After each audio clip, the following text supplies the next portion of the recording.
Oh, you good? I'm good. Yep. You good? Namaste. Namaste. Namaste. All right, we are on the air. Another episode of Let's Talk Horror. Yes, and what are we going to call this one? We're going to call it Movies We Wish / Didn't Wish Have a Sequel. How's that sound? Does that cover all the bases? All right.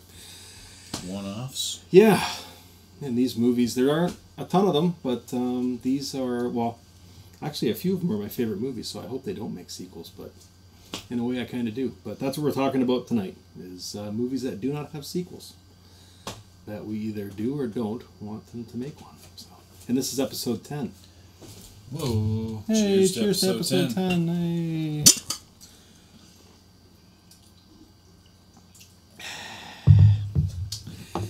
All right, who wants to start this one off? No one. All right, well, see you guys later. See you on episode 11. All right, I'll tell you what, I'll start. Let me just make sure. All right, we're good. Good old Hap is breaking out the wax. Yeah, okay, so I got a couple here with asterisks beside them, but I gotta say this one because it's one of my favorite movies of all time, The Car. Ah, you took one of mine. Sorry. I friggin' love that movie. In fact, I think it was in one of my early top 5 movies when we did our list there. Yeah. I can't speak for you guys, although I can speak for you because I know we both grew up watching it. Yeah. But I fucking love that movie, and there's so many questions that aren't answered in that movie. I just want to see, we know what's driving the car, but I want to see more of it, you know what I mean? And it's so funny too. I even envision the way the sequel would be. Oh yeah? With all the original cast. Yep. Still living in that town.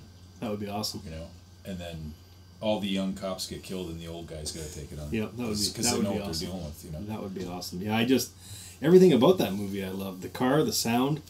I mean, it was acted pretty good. I don't know. I just love that movie, and I just want to see more of it. I'm kind of glad that they haven't made a sequel or a remake, but in a way, I want to see more. So, The Car. I love that movie.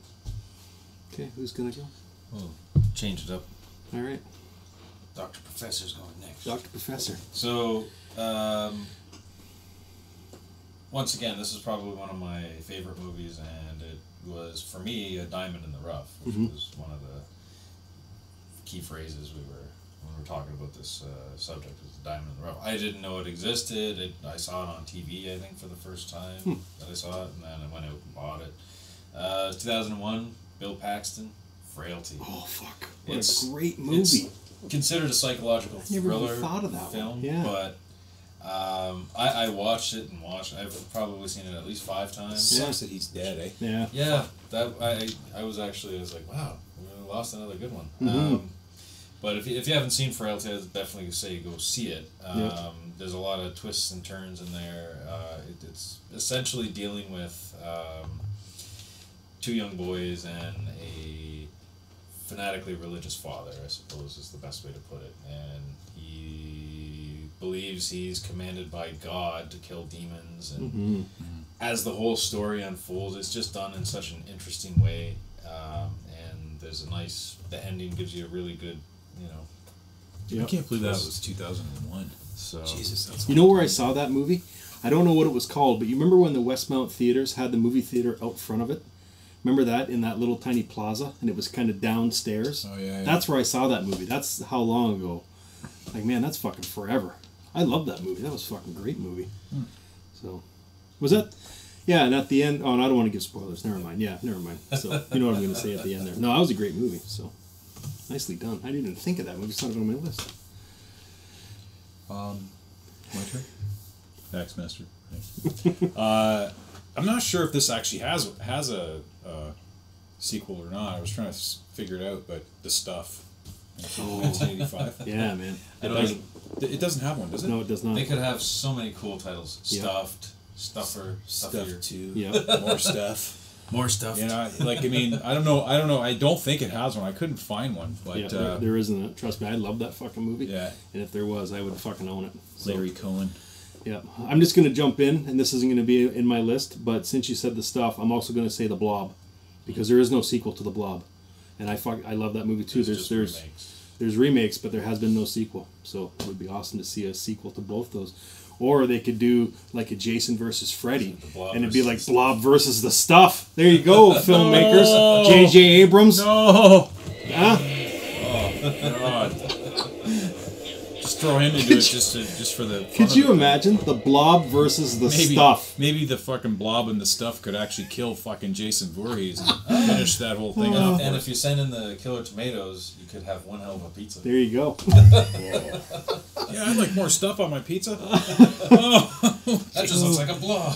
This pizza's making me, with the stuff on it's making me into a blob. Oh, that would be great.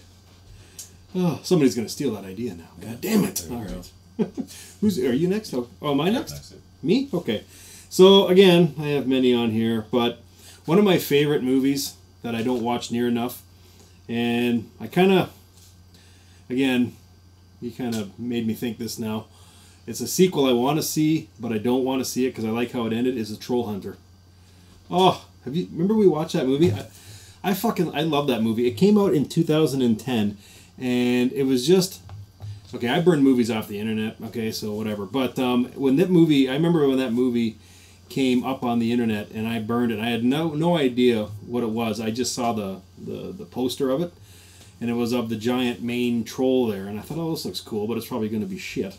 And I downloaded it, and it's a Norwegian film, and holy fuck, is it ever good. In fact, I think I watched it back when we were doing the blog. That's how far back that was. And I can't remember what the main character's name is, but he was fucking awesome. And the special effects in this movie are fantastic, and just the whole premise about it. And it's like, when you start to see that, obviously it's troll hunter. This guy goes out and hunts trolls, but I mean, the end of the movie there, where the giant troll comes out and he's chasing his SUV vehicle there, like, man, I love this movie. So I want to see a sequel to it because I want a continuation, but then I don't want it to be tarnished as so many sequels do. So I'm kind of up in the air. But yeah, that doesn't have a sequel, and I fucking love that movie. So Troll Hunter for me. All right, I'm gonna stay close to home here. The year is 1983. Uh-oh, I know. The setting is Toronto, Ontario, in actual Canada. It's got James Woods, Deborah Harry, Sonia Smith's too. Yep. It's directed by Cronenberg. Yep. And it's Videodrome. Oh yeah. If you've never seen this movie, it is one to see. Yep. Because you've never seen a VCR that looks like a vagina before. Oh no! My eyes! Well, we're just going to leave that alone. Yeah. So, with Videodrome, for me, it was one of my first Cronenberg films, and I was like instantly like, oh my god, this is the coolest thing ever. And still, I have this thing where sometimes the first thing you see by someone becomes like your favorite, and I think Videodrome was one of the first Cronenberg films that I was actively aware of, and it became, I think, sort of my flagship or cornerstone Cronenberg movie. Right. And I can watch it over and over again. It's I can't even really describe how to do it, because it's a pretty twisted plot the way it all goes down. Oh yeah. Basically, has something to do with the UHF television station, and there's some kind of a weird signal. You know what we're gonna do? And the four of us, Steve included, are going to do a Let's Talk Horror on Videodrome. How about we do that? Because that movie has so many interpretations, and different people are going to see it different ways. I honestly think we could do an entire episode on that movie. So just on that one. Yeah. So why don't we do that in the future, in the very near future, actually, because we've been talking about it for a while about doing a retro review. Yep. Let's just do a Let's Talk Horror, and then we can all give our opinions on that movie, and that's cool. Sounds good. All right, done deal.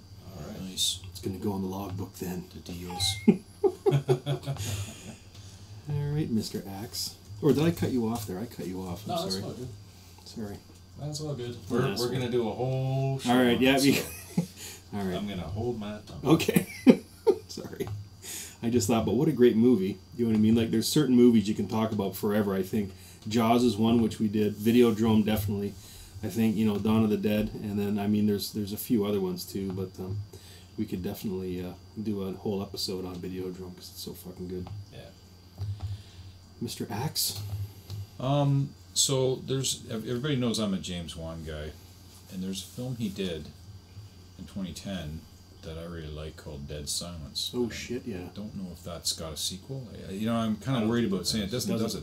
I don't think it does. Like, I'm looking for it, but sometimes it comes up with the trailer for something and there's nothing there. So I just didn't want to say it, but Dead Silence. I love that movie. I loved the protagonist in that movie was very creepy. The Mary Shaw thing. I can't believe that he didn't do a sequel to it. You know what I mean? Because a lot of people don't like dolls or puppets. My Mrs. Axe is really freaked out by that flick, which doesn't happen often. She doesn't get scared too often by movies. So yeah, there's some scenes in that movie where you just, unless you're not human, you can't help but have the fucking goosebumps. I mean, it's fucking crazy, some of the images in that movie. Yeah, the old guy underneath the crawl space. Jesus Christ. That was like classic.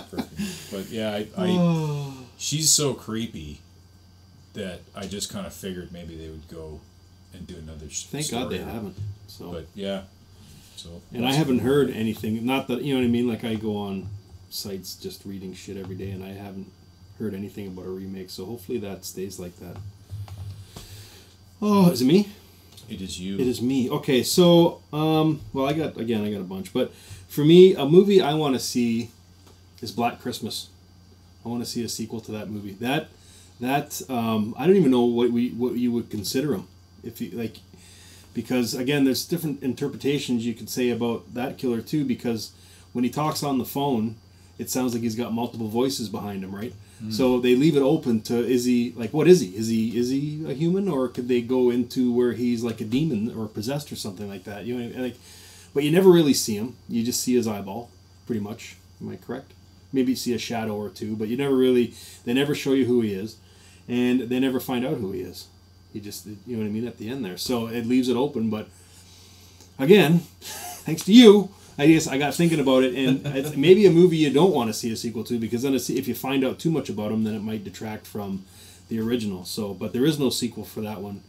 So, I mean, but I love that movie, and I love that character, or lack thereof, because there's not really much of him, except for his crazy, freaky voice on the phone, and peering through the fucking the keyhole or whatever it is, you see his eyeball. You know what I mean? Yeah. So that was a great movie, and that's Canadian too. So. Canadian Canada. List of horror flicks. Yes. Maybe because they're everybody. I was gonna say maybe because they're Canadian. Not a lot of people have seen them, but that's a load of shit. So I'm just pretend I never said that. Okay. That one actually shows up on a lot of lists. Yeah. Like Black Christmas. Right on. Kooky. All right. Me? Okay.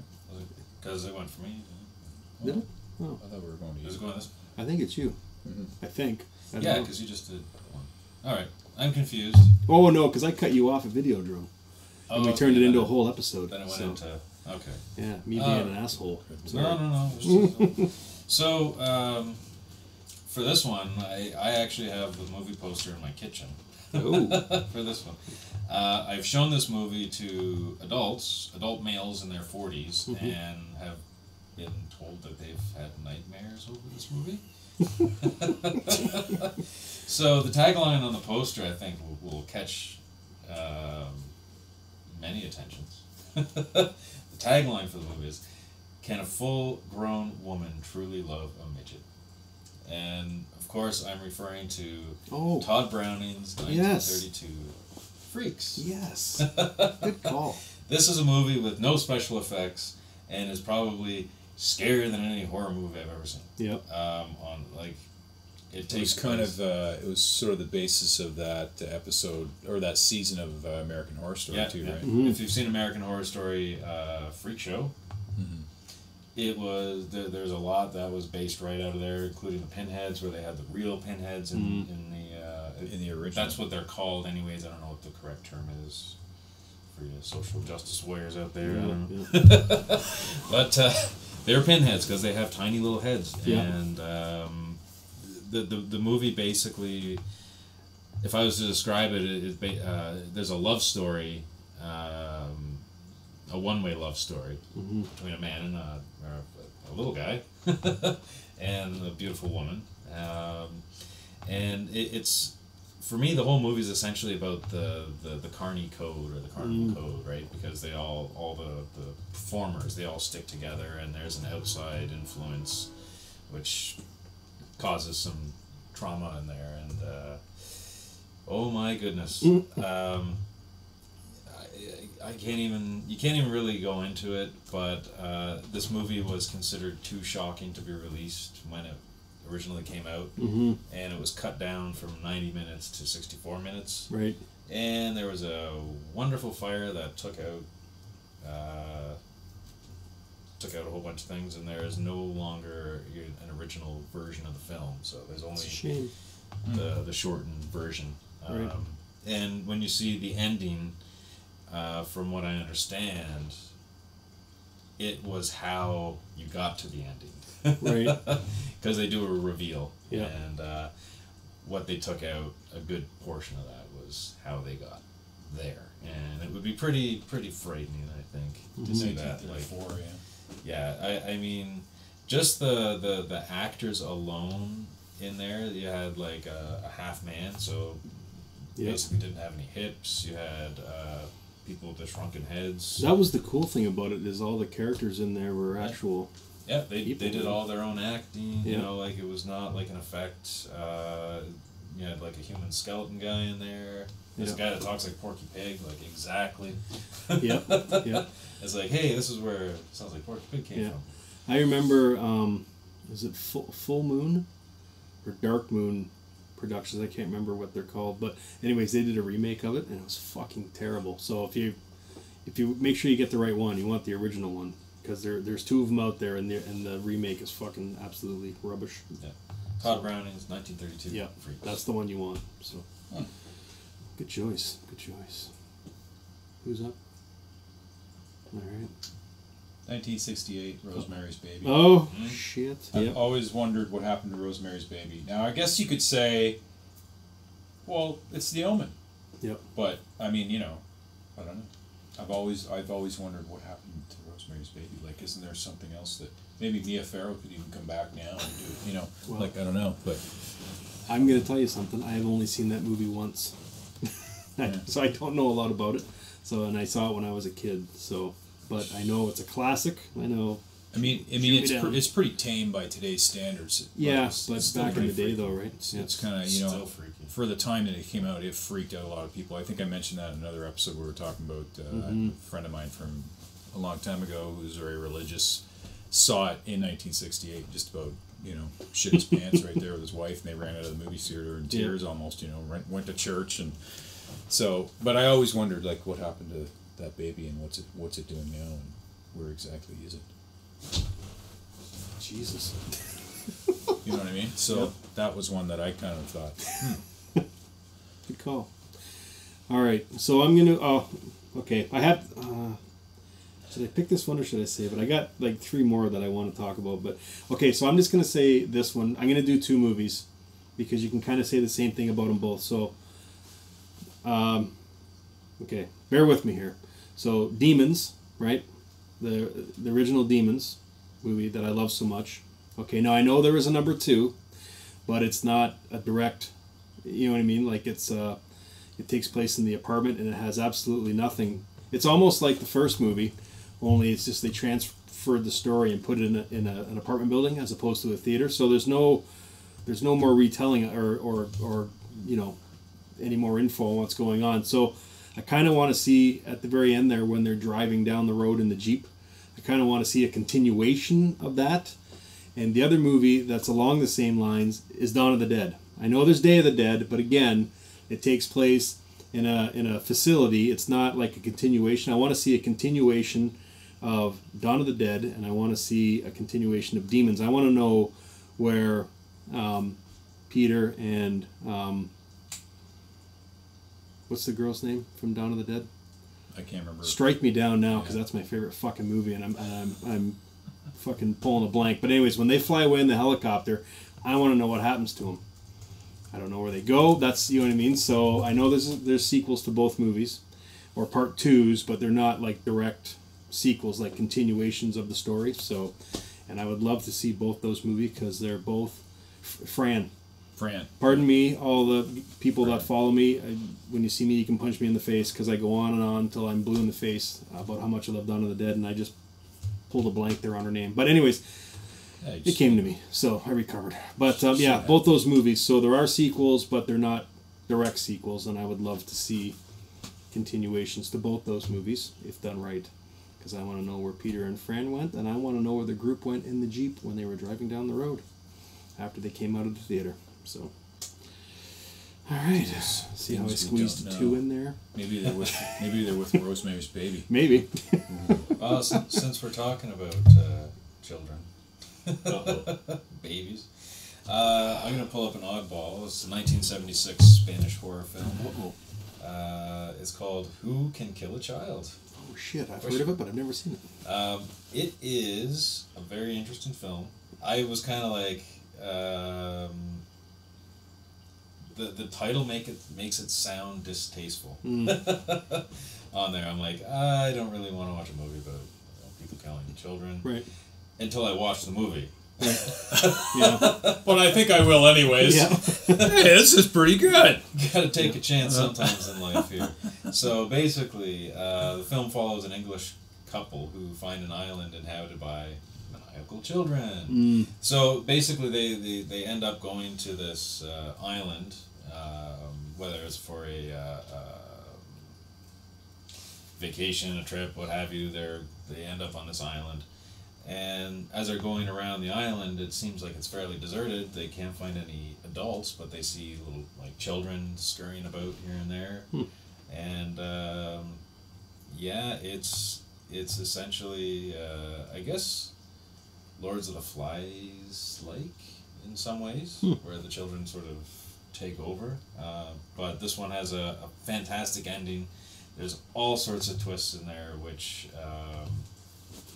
Like I, when it was described to me, I was like, well, I don't know.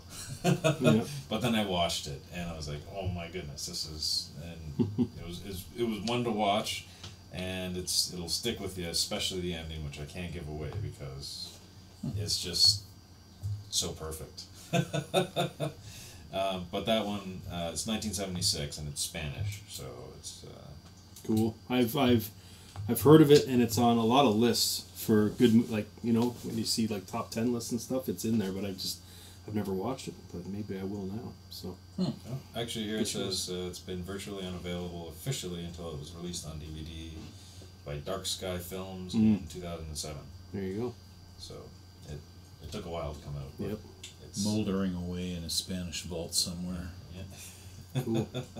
All that conquistador's gold. Who can kill a child? I would like Mr. Peter Jackson to do a sequel to a 1992 film with 2 names, Dead Alive and Brain Damage. I think it was like 2 names, right? Yeah. So, but Dead Alive. Yeah. Yeah. I'd love to see that guy. What's the main character's name? Or the actor that played that guy was hilarious. Yeah. Timothy Balm or something like that. Yeah. Yeah. Yep. That was great. You know, it still boggles my mind that that's Peter Jackson. You know what I mean? The guy that did Lord of the Rings. Yep. I'm like, I mean, it's an awesome fucking movie. Yeah. But you would never associate, you know what I mean? Like, Brain Dead. It was Lord of the Rings. I'm like, holy fuck, ate up your game, buddy.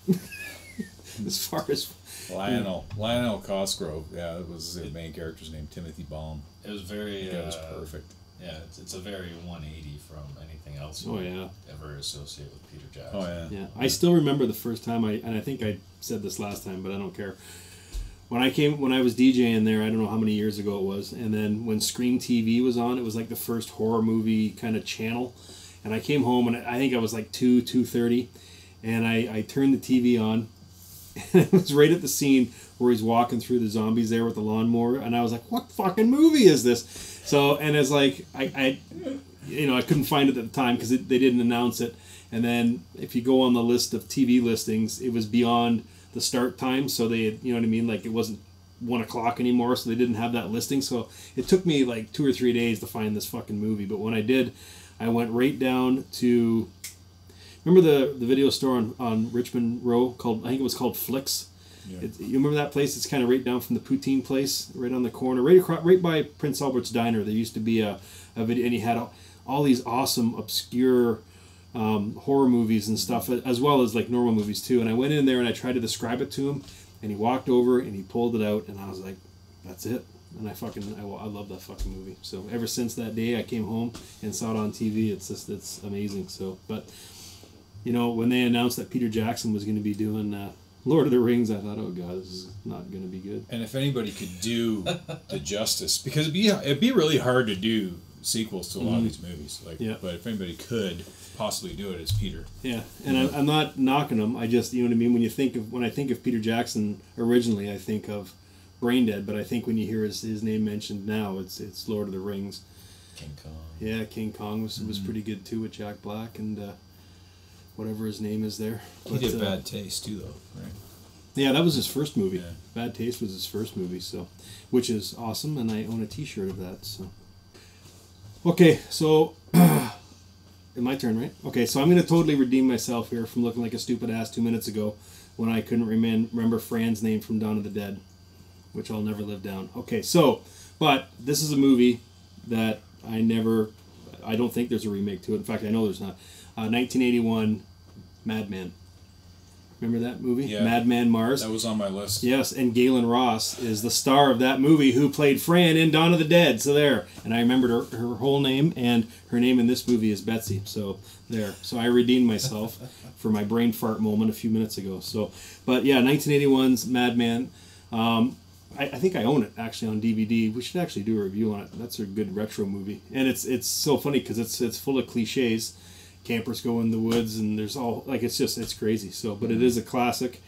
And actually, I looked up Buddy's name who played Madman Mars there, and the thing I liked about it was in the movie how big they made him look, right? But he was actually that big. He was 6'6", so he was a big fucking guy to begin with. Paul Ehlers is his name, and you know that's always nice when they don't have the the box under his feet, so he looks taller. What was the buddy's name there who did it in Shawshank Redemption? What was his name? The black guy? Yeah. Michael Clark Duncan. Yes, yep. when they did that in the movie. Yeah. And they do it in quite a few movies too. I have a horrible memory, as you all just saw, but I can't think of them. But they do it quite a bit where they make it look like the killer's really big, but this guy actually was fucking huge. So 6'6", but it's a good movie. So that is one movie that there is no sequel, and I kind of wish there was, because I would like to see more of him. Although I think it would probably turn into a shit show like these movies did there, or Halloween, or a bunch of others. Yeah, to probably name a few. So maybe it's good that it's not being made into a sequel. All right, Dr. Professor. Well, this one you might find a little bit funny because we had just had a little discussion about cliches, and this one actually effectively uses some of the cliches on there. And it's 2009 House of the Devil, or The House of the Devil. Written, directed, edited by Ty West. Mm-hmm. And this one, I'll kind of give the thing here, because there's a lot of elements that we've talked about in the past that go on in this movie, but I don't know, this movie just felt really authentic. Mm-hmm. Film combines elements of slasher and haunted house type things, while using the satanic panic, quote unquote, of the 1980s as a central plot element. Oh yeah. It pays homage to horror films of the 70s and 80s, recreating the style of films of that era, using filming techniques and similar technologies to what was used then. And the film's opening text claims that is based upon true events, a technique that's used in some horror films. So we just recently talked about some of that stuff. From what I remember, she was basically specs a house she wishes to rent. And I don't remember how the rest of the movie goes on that one, but it's one hell of a movie to see on there. The thing that I took away from it was the authenticity of the movie. Ty West is a pretty underrated director too, because he's got some pretty good moves out. Of course, I'm going back to my bad memory and I can't remember any of them, but I remember you and I watched one and we thought it was great. I can't remember the fucking name of it, but it was back when we were doing the blog, and that was Ty West. And I know I have a few Ty West movies in my collection, but he's a good director, and he's made some really good movies. I just can't think of the one that you and I watched that was really, really good. It took place in a hotel, but I can't... Innkeepers? Yes, that's the movie. You and I watched it, and it was really good. So, but he's made some other ones too. So, and I think he's done an episode or two of when I can't remember what series it is, but like when the VHS anthologies came out, or the ABCs of Death. I can't remember, but I know he's got a few videos on in there as well that are really, really good, like more of the short films. So, but good call with that movie, because that is a good movie. Mr. Axemaster. Rare Exports. Yes, I mean, love that you movie. can't end a movie where you're shipping out evil Christmas elves all over the world without a sequel. I mean, what the hell's going to happen there? I don't know. Oh, that was kind of a spoiler, I guess. But no, it's all good. I'm pretty sure. I mean, but, Rare Exports. That was 2010 as well. Also a Norwegian film. Yep. So.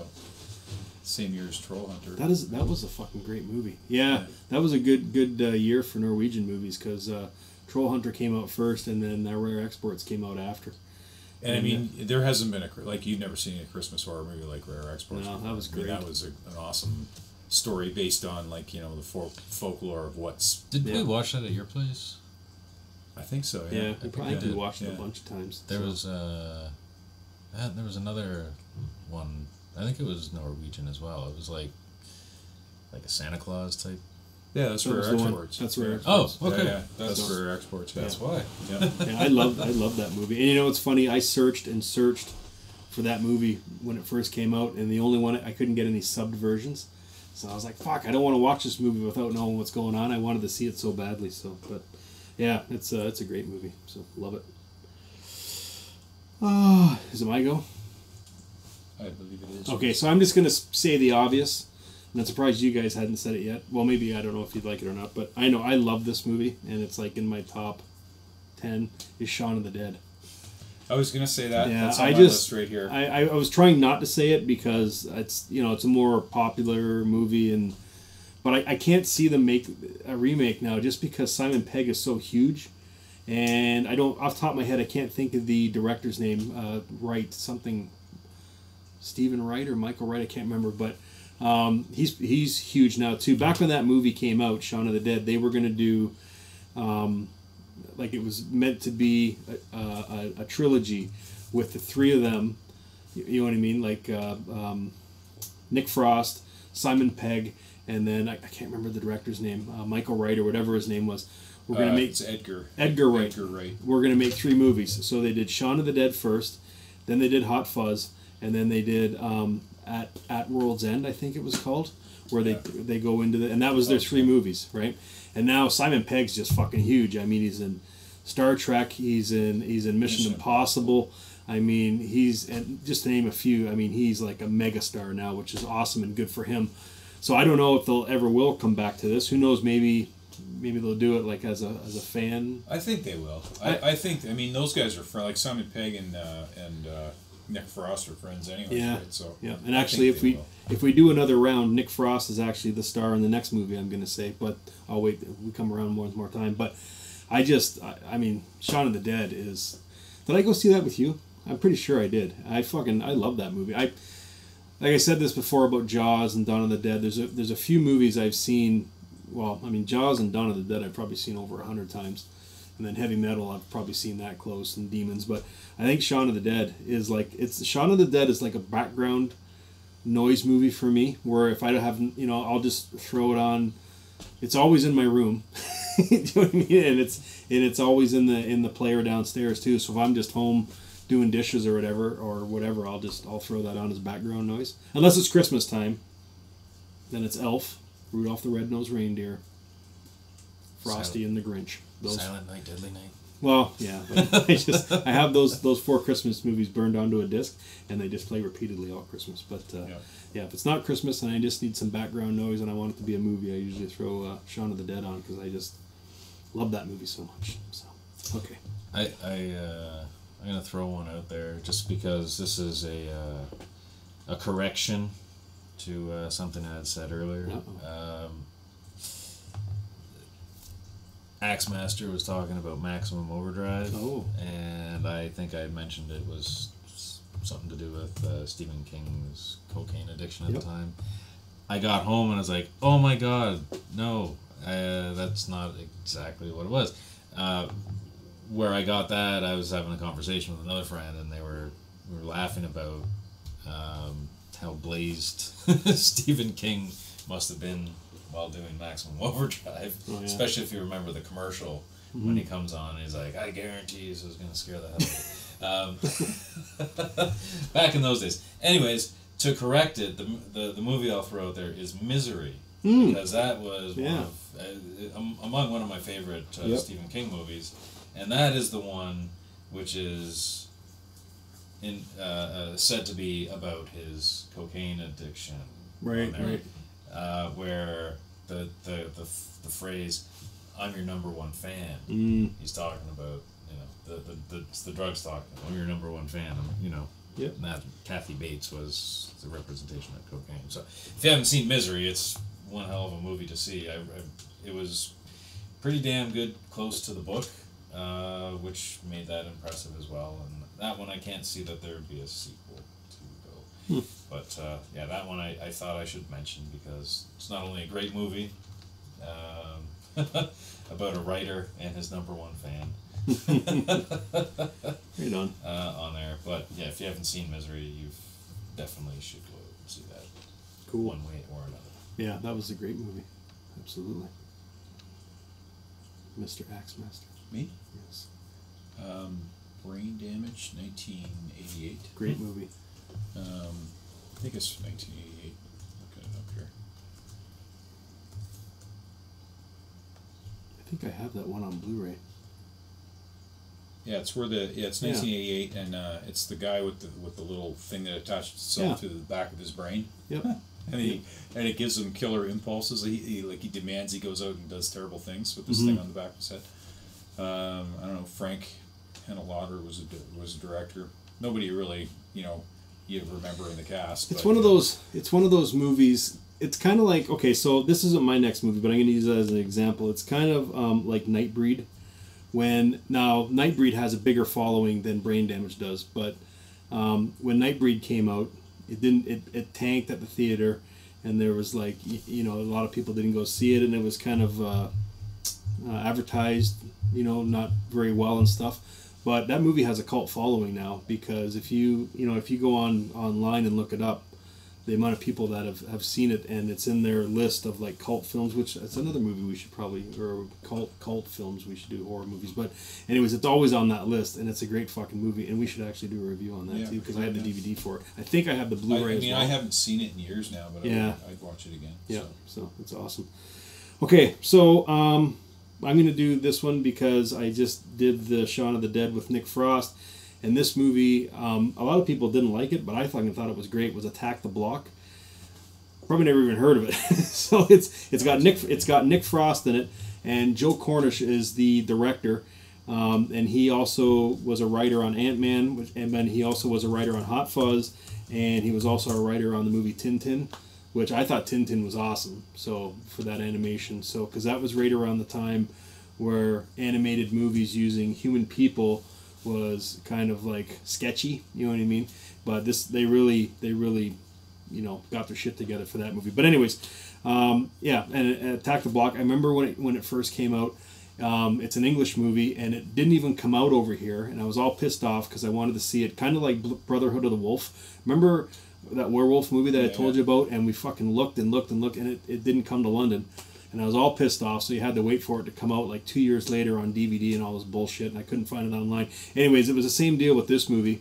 It got released in England, and then it never came over here. It never played over. It may have played in Toronto, but it didn't come to London, so I was all pissed off. But it did play in London for 4 days. I can't remember what his name is, but buddy who manages the university movie theater played it for 4 days. Western film. Yep, he played it Friday, Saturday, Sunday, and Monday up at the university theater, and I went and saw it. I can't remember who I went to see it with.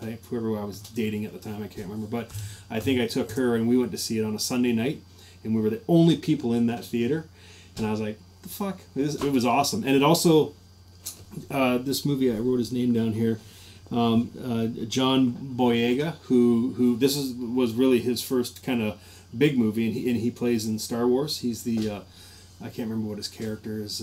Probably Darth something. No, he's the he was the stormtrooper that he was the stormtrooper that changed his way and came to the good side. But this was his kind of big breakout movie. So it attacked the block, and it had Nick Frost in it. And it was about these alien kind of dog creatures that come to Earth, and then they attack people, and it's like this gang. And I guess in England they call it the block, and they have to protect their block. And I thought it was great. Every once in a while it's on Space Channel now, you know what I mean? So I catch it. I also have it on Blu-ray or DVD, but yeah, it was a pretty good movie. And I was kind of, the way it ended, I was kind of hoping maybe they would, I wouldn't mind seeing a sequel to this, or even a prequel, to kind of find out what these dog things are, because they were kind of cool looking when you actually got to see them. So, but yeah, that's my sequel movie. So can we bang off a couple more, or should we wrap this up? I got one more. I can do another. All right, go for it. I just have to pick it. What distasteful movie shall I leave you with? As people usually say to me, you're better seen than heard. So I'm going to go with the 1927 American silent horror film, also Todd Browning. Stars Lon Chaney, Norman Carey, and a very young Joan Crawford. Cool. On it. Wow. It's called The Unknown. Oh shit! Yeah. That one. Once again, at your movie night. Yep. Yeah. That is silent film, so you gotta read a little bit. But with these movies, you don't even really like the reading of the subtitles is almost. Yeah. If you even have to read them, because the way they're so emotive. The storytelling is done in such a way that they were moving pictures. You could take away from. But this is Lon Chaney plays an armless knife thrower, and that's based on there's a real guy that would throw knives with his feet and shoot guns with his feet and all sorts of stuff. And it's once again Lon Chaney has a desire for the lead woman, and there's something going on that's keeping him from pursuing her or being able to have her as an attainable thing. Yep. One of the lines that I remember that the Joan Crawford character was always using was, those horrible, something along the lines of those horrible men and their strong hands, right? Because people would, I guess because she was attractive, men were always grabbing on her, sort of thing. So she hated all these guys doing that. So Lon Chaney playing a guy with no arms didn't have those big, incredible, strong hands to subdue her with. So that was kind of like a selling point, or as he saw it for this love affair Right. that he wanted. It is such a twisted plot. You just kind of have to see it to believe it, because the things that I see in these old movies are more shocking to me than watching any of the modern stuff we see. Yeah, like anything, you watch it and it's like stepping into a time capsule and just going back and it's like, oh my god, look at how different. Was Lon Chaney the guy that played the Smiling Man or whatever it was called? He plays. Is that his character? Well, he's got that face that they use the penguin to model after. Right. Which is that one that you're talking about. Yeah, man, every time I see... I was just watching a YouTube video the other day, and there's two panels. I can't remember what the title of the video is, but I can't remember. It's I think it's called Horror Movies That'll Give You Nightmares or something like that. And they're on the one panel, it's the scene, I don't know the movie again, but where they're cutting Buddy, and these are both black and white movies, where they're cutting Buddy's face off, and they're just lifting his face off. And then the panel next to it is that his character with the smile on it, and it's got something like 2 million views or something like that. And I think it's just from that the thumbnail panel. Do you know what I mean? But yeah, that's Lon Chaney. I think I can't remember what the name of the movie's called. But he was in Phantom of the Opera. Mm-hmm. Oh my God, there was Lon Chaney Jr. Not the same. Don't confuse them. They're yeah. Total different generation, different caliber. Talkies versus silent. Yeah. Lon Chaney, he's a master. He apparently he was so expressive with his face because he had 2 deaf parents. So the deaf mute, so they couldn't write. Cool. Couldn't read, write, or whatever. So he had to do everything by showing all the emotion in his face. Cool. And when you see him act, you can believe that he is the man of 1,000 faces because he never looks the same. Yeah, mm-hmm. That's awesome. Yeah, I don't know. And watch The Unknown if you can. It's fantastic. Okay, so I've been saving this one till the end here. 1982, I went and saw this movie with you in a movie theater called The Highland. And it's not a horror movie, but it's science fiction, so we do both. So I want to know what happened to E.T. Yes, Phone Home. I mean, it never had a sequel. It's probably one of the biggest kid movies of that time. Anyways, maybe it's not that popular now with kids. I don't know, but yeah. I never even thought of that movie. I mean, I would have. I'd like to know what happened. Like, I mean, you could bring Henry Thomas back now. He's all man-like and goofy Drew looking. Barrymore. She hasn't had a hit out in a while. She's probably... Drew Barrymore is all luscious now. Yes, she is. And, I mean... I wonder if there's been talk about it. He could come back. Because that's one of Steven Spielberg's biggest films, too, right? Yeah. I wonder if he would. I don't know. That movie, too, like, even as a small kid, I found Steven Spielberg was really good at depicting life the way it was then. Yeah. Like it was American life, but it's no different than ours. Like everything in the house, it was all stuff that was in your house, or the way, you know what I mean? He had a really good way of sort of depicting that. So I don't know, but good choice. I just I kind of want to know what happened to absolutely. E.T. if he got up there and his sickness went away, or maybe they were pissed off at him for hanging out with the Earthlings for that long, or who knows? E.T. attacks. Yeah. No, I'd see that. So it'd be cool too if they used no CGI and just had the puppet original puppet E.T. That'd be awesome. So that would be I would watch that. We're gonna have to do our favorite sci-fi movies. Forgot all about that. We're not just a horror channel. Sci-fi as well. So there you go. Okay, so I got one last one. Okay, so, and this is one of my favorite movies too, Dog Soldiers. Now, they have talked on and off for the last, I don't know, like 5-6 years about there's a sequel coming and then it's not coming. So, if there is a sequel coming, it's going to be called Fresh Meat, but they've been talking about this forever. So, I'm just going to assume that it's never going to get made. So, I'm just going Dog Soldiers 2002 because that movie was fucking awesome. And, I mean... It was one of those. Actually, I'll tell you when I watched it was when I was at Flicks before it closed up. It was one of the last movies I rented from him. 2002. Yeah, that would have been 16. Yeah, that was. And it was one of the last movies I rented from him. And I didn't know what about. I just saw the cover. I saw it was a werewolf movie. I'll try it. And man, it's one of the best werewolf movies. I think I watched it with you. Yeah, and it's all practical. There's no CGI in it at all. It's guys on those cool semi-stilts, you know what I mean? So they have, it's just like, you watch special features on it and it's fucking awesome. So, but, okay, so Dog Soldiers. We're going to end it here because batteries are getting low.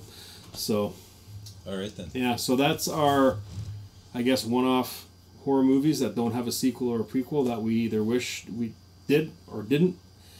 And, there's more, so we'll have to come back to this one too. I think every episode we do, we'll come back to it, so, but... Batteries are flashing, so I don't want to cut it off. So, any closing comments?